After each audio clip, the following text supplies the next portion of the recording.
ऊपर पर लोग बाकी कैसहू चुनाव होके, एको वोट ए हरोहर नहीं आम बाम होके। आग बजर परे चाही तोहके ताज रजऊ, नारेबाज रजऊ धोखेबाज रजऊ।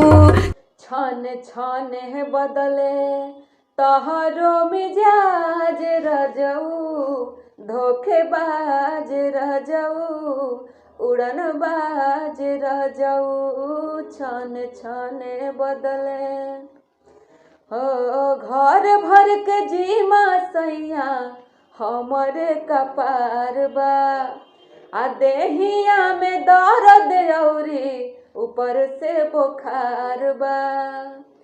कि घर भर के जीमा सैया हमरे कपार बा, देहिया में दर्द औरी ऊपर से बुखार बा।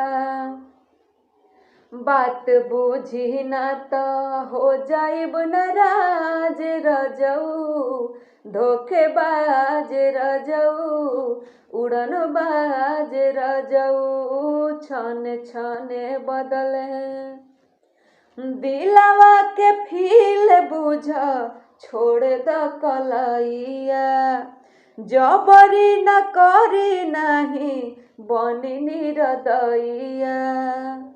हाँ दिलवा के फील बुझ छोड़ी द कलैया, जबरी न करी नहीं बनी निरदैया। ना तो नैहर चली जाइबू हम आज रजऊ, धोखेबाज रजऊ उड़नबाज रजऊ।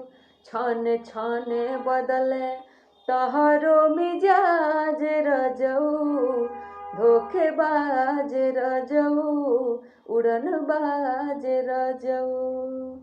पहले आपको बता दें कि इस वीडियो का प्रायोजक है DBM म्यूजिक भोजपुरी। अगर आप भोजपुरी गाने देखना और सुनना पसंद करते हैं तो इस चैनल पर जाकर देख और सुन सकते हैं। फिलहाल एक गीत नेहा सिंह राठौड़ के विरुद्ध रिलीज हुआ है जो स्क्रीन पे आपको दिख रहा होगा।